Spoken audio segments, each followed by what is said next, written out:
أعوذ بالله من الشيطان الرجيم. بسم الله الرحمن الرحيم. الصلاة والسلام على سيدنا محمد وعلى آله وصحبه أجمعين. أما بعد، السلام عليكم ورحمة الله وبركاته. دمان مركز joogtiin waqtiga haydin wacnaado walaalayaal. maanta waxaan jeclahay inaan la sheerkareeyo erayadan marka aad ducaysanayso ama aad tacwiido samaysanayso aad leedahay Allahumma inni a'uudu bika min sharri al-jinn. waa inaad ka horeysiisid mar walba oo tiraahdo Allahumma inni a'uudu bika min sharri shayaadiin al-insi wal-jinn. waa inaad tirahdid waayo jinka waxa jira kuwa ka powerfulsan oo ka awood badan baa jira oo ka dhibaato badan, waana shayaadiin al-ins. dadka waxa ku jira bini aadanka ah dad iyagu bini aadan oo dadka dhex socda haddana shayaadiina oo xisba shaydaan ka tirsan oo xisba shaydaan awliyaa shayaadiin ah oo ilaahayna quraanka inoogu sheegay, nabiguna inoo sheegay calayhi salaatu wassalaam. wayna ka powerfulsan yihiin jinka kale caadiga kuwa insiga ee dharka xiran dadka la moodo ee lala tacaamulaya ka khatarsan jinka caadiga.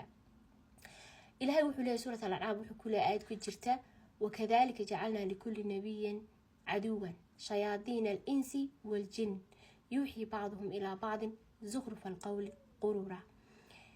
إلهي isagoo nabi maxamed la hadlaya calayhi salaatu wasalaam oo markii la dhibaateeyay la isku tagay isagii oo mar walba quraanka markii lagu soo dejinay ilaahay aayadan niyada u dejinay oo dadkii hore uga sheekaynaya ayuu ilaahay ku soo dejin jiray. wuxuu leeyahay nabi kasta oo la soo dirayba waxay lahaayeen cadow oo shayaadiin al-insi wal jinni ka tirsan. dadkaasi waxay iskugu mar walba baadilka ay isku dhiirigeliyaan oo waxay dadka u qurxiyaan wax kasta oo baadila ay u qurxiyaan oo uga dhigaan wax wanaagsan. nabiguna wuxuu yiri calayhi salaatu wasalaam isagoo abadar la hadlaya isagoo maalin tukaday ayuu nabigu wuxuu kaleeyaa abadar hal tacawata min shayaadiin al-insi wal jinn.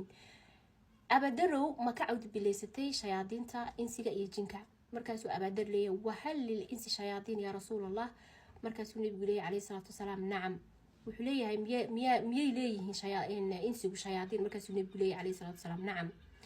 marka markasta waa inaad ku dirtid ducadaada inaad tiri ilaahu waxaan kaa magan galay sharta in shayaadiinta kuwa insiga iyo kuwa jinka waxay la shaqaystaan jinka. waa kuwa xataa waxay dadka u taga mar walba mushaawidiinta iyo saxarada ay dadka bini aadanka u dhibaateeyaan. waana dadka ilaahay ku tilmaamay inay yihiin dad mushrikiina oo mushrikiintuna waa dambiyada ilaahay uuna dambi dhaafin wax kasta hadduu qofku sameeyo. hadduu shayaadiinba la tacaamulayo oo sixir iyo balaayo wax kasta uu isticmaalayo weligii xataa toobadiisa lama aqbalo. waa mushrika dambiga mushrika weligeed lama aqbalo. waxay u adeegsadaan shayaadiinta inay dadka dhibaateeyaan. shayaadiinta dadka sifaadka ku garanaysa xataa waxa kamid ah haddii ay meel kugu soo galaan oo kale, haddii dad meel ugu galaan oo kale inay dadku jirdiidaan. qof aad markuu meel soo joogsado aad jirdiidaysid hataa waxaa laga yaabaa qofka inaanad garanaynin, laakiin markuu qofkaas aad ku aragto qof meel jooga inuu jirkaagu diido oo kale u isbedelo.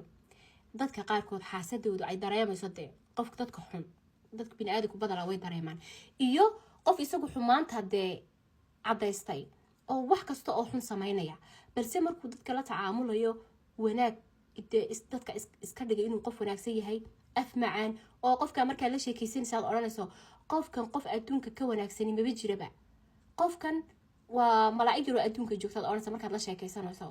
laakiin markaad afcaasha qofka aragto oo qofkaasi yahay yacni shaydaan caadi oo dhar xiran ood leedahay acuudu billaah qofkan waa shaydaan dhar xiran aad leedahay afcaashiisa markaad aragto.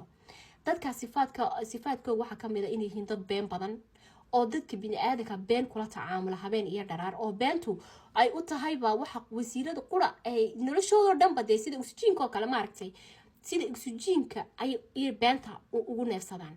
hadduu been sheego qofkaasi ma noolaanayo. every single thing noloshiisa waa been, wuxuu dadka u sheegay waa been.